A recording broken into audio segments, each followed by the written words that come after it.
नमस्कार मित्रों, मैं सुशील कुमार मौर्य और आप देख रहे हैं हिंदी ज्ञान गंगा चैनल। आज संस्कृत में नामों की श्रृंखला में हम संस्कृत में शरीर के अंगों के नामों का वर्णन करेंगे। सर्वप्रथम हम हिंदी नाम, इसके बाद संस्कृत नाम बताएंगे।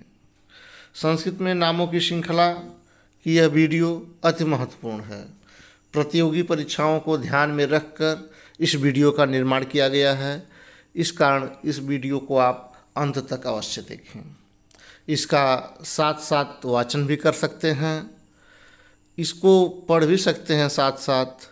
और हमारी एक अन्य वेबसाइट hindigyanganga.com चलती है, जिसका डिस्क्रिप्शन बॉक्स में हम लिंक दे देंगे, वहाँ से आप डाउनलोड भी कर सकते हैं। तो चलिए समय न गवाते हुए हम प्रारंभ करते हैं। संस्कृत में शरीर के अंगों के नाम। अंग, अंग हिंदी शब्द को संस्कृत में अंगम कहते हैं। अंजलि, अंजलि को अंजलि कहते हैं। आँख, आँख को संस्कृत में नेत्रम, नयनम, चक्षुः कहते हैं। आँत, आँत को संस्कृत में अंतरम कहते हैं। आँख की पुतली, आँख की पुतली को संस्कृत में कनीनिका या तारका कहते हैं। अंगुली, अंगुली को संस्कृत में अंगुली या कर शाखा कहते हैं। अंगूठा, अंगूठा को संस्कृत में अंगुष्ठः कहते हैं। अंगूठे के पास की अंगुली, अंगूठे के पास की अंगुली को तर्जनी या प्रदेशिनी कहते हैं। तर्जनी तमाम प्रतियोगी परीक्षाओं में कई बार पूछ चुका है। इंद्रिय, इंद्रिय को संस्कृत में करड़म कहते हैं। ओठ, ओठ को संस्कृत में ओष्ठः। एड़ी, एड़ी को संस्कृत में पाशुड़ी या एडुकम कहते हैं। कंधा, कंधा को संस्कृत में स्कंधः या अंशः दोनों कहा जाता है। कंठ, कंठ को संस्कृत में कंठः कहते हैं। कमर, कमर को संस्कृत में कटिह कहते हैं। कंकाल, कंकाल को संस्कृत में कंकालः कहते हैं। कंकाल जो हड्डियों का केवल ढांचा मात्र होता है। कनपटी, कनपटी को संस्कृत में हनुः कहते हैं। कलाई, कलाई को संस्कृत में मणिबंधः कहते हैं। कान, कान को संस्कृत में कर्णः या श्रोतम कहते हैं। कोहनी, कोहनी को संस्कृत में कफोड़ी कहते हैं। खून, खून को संस्कृत में रक्तम, रुधिरम, शोणितम कहते हैं। खोपड़ी, खोपड़ी को संस्कृत में कपालः, खपरः कहते हैं। गर्दन, गर्दन को संस्कृत में ग्रीवा कहते हैं। गाल, गाल को संस्कृत में कपोलः कहा जाता है। गुर्दा, गुर्दा को संस्कृत में वृक्कः कहते हैं। गुदा, गुदा को संस्कृत में मलद्वारम कहते हैं। गोंद, गोंद को क्रोडम या उत्संगः कहते हैं। घुटना, घुटना को जानु कहते हैं। चूतड़ को संस्कृत में नितंबः कहते हैं। चोटी, चोटी को संस्कृत में शिखा कहते हैं। छाती, छाती को संस्कृत में वक्षस्थलम कहते हैं। छोटी अंगुली के पास की अंगुली को अनामिका कहते हैं। जबड़ा, जबड़ा को संस्कृत में शिक्कड़ी कहते हैं। जांघ, जांघ को संस्कृत में जघनम कहते हैं। इसी प्रकार जीभ, जीभ को संस्कृत में रसना या जिह्वा कहते हैं। टुड्डी, टुड्डी को संस्कृत में चिबुकम कहते हैं। तालु, ताल को संस्कृत में तालु कहते हैं। तोंद, तोद को संस्कृत में तुंदम कहते हैं। दाढ़ी, दाढ़ी को संस्कृत में दाढ़िका या कूर्चम कहते हैं। दांत, दांत को संस्कृत में दंतः या रदनः कहते हैं। दिल, दिल को संस्कृत में हृदयम कहते हैं। दिमाग, दिमाग को संस्कृत में मस्तिष्कम कहते हैं।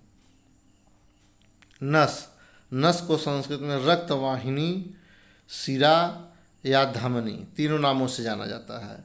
नाखून, नाखून को संस्कृत में नखम कहते हैं। नाक, नाक को संस्कृत में नासिका या घ्राणम कहते हैं। नाभि, नाभि को संस्कृत में नाभि कहते हैं। पंजा, पंजा को संस्कृत में पंचांगुलम कहते हैं। पसीना, पसीना को संस्कृत में स्वेदः कहते हैं। पीठ, पीठ को संस्कृत में पृष्ठम कहते हैं। पेट, पेट को संस्कृत में उदरम कहते हैं। पैर, पैर को संस्कृत में पादः या चरणम कहते हैं।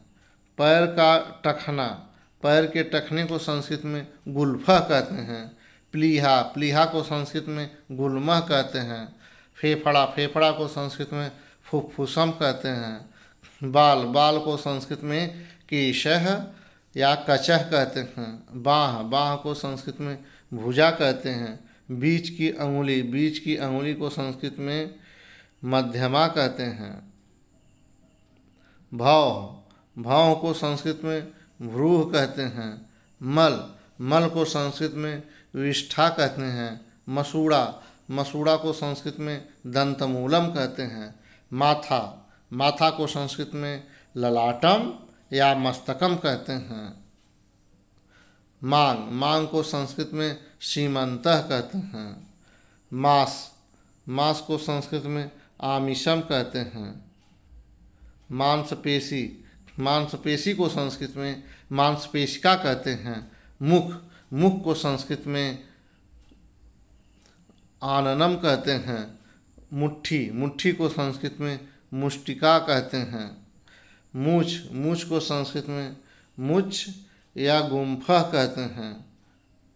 मूत्राशय, मूत्राशय को संस्कृत में वस्ति कहते हैं। मूत्र, मूत्र को संस्कृत में मूत्रम या प्रस्रावः कहते हैं। योनि, योनि को संस्कृत में योनि या भगः दोनों कहा जाता है। रीढ़, रीढ़ को संस्कृत में कशेरुका या पृष्ठास्थि कहते हैं। रोएं, रोए को संस्कृत में रोमः कहते हैं। लार, लार को संस्कृत में स्यंदिनी कहते हैं। लिंग, लिंग को संस्कृत में लिंगम या शिश्नः कहते हैं।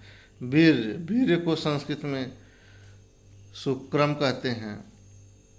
शरीर, शरीर को संस्कृत में देहः या कायः कहते हैं। सबसे छोटी अंगुली, सबसे छोटी अंगुली को संस्कृत में कनिष्ठिका कहते हैं। सिर, सिर को संस्कृत में मस्तकः या सिरः कहते हैं।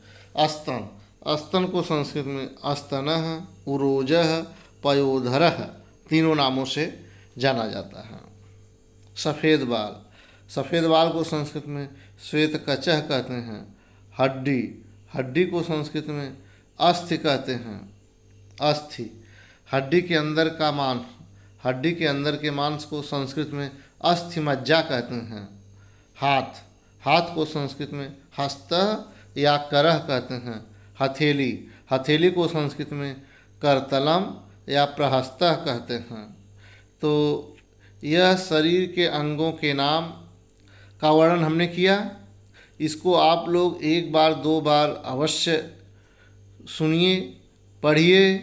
अगर यह वीडियो आपको अच्छा लगे तो इस वीडियो को आप लाइक करें, शेयर करें और सब्सक्राइब करना न भूलें।